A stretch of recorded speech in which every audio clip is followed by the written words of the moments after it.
అసలు ఫ్యూచర్ ఎక్కడి future city? ఈయన ఫ్యూచర్ ఏందో ఆయనకే తెలియదు.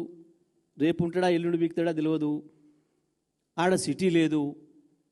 లేని ఫ్యూచర్ సిటీ నుంచి కట్టని అమరావతికి కూడా గ్రీన్ఫీల్డ్ హైవే అట, మళ్ళీ దాని పక్కన ఇంకో రైలు అంట. మరి ఒక దాంట్లో గురువు గారు, ఒక దాంట్లో శిష్యుడు ఎక్కుతాడా?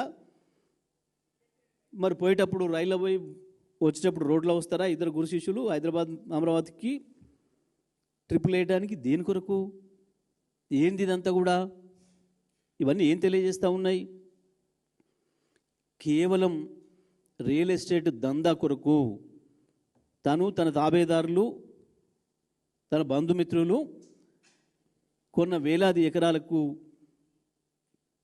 ఏదో ధరలు పెంచుకోవడానికి, డబ్బులు సంపాదించుకోవడానికి ఉపయోగపడతాయన్న ఒక దుర్మార్గమైన ఆలోచన తప్ప ఎక్కడ కూడా ప్రజల కోణం లేదు, ప్రజల అవసరాలు లేవు, దీంట్లో ప్రజల డిమాండ్ లేదు.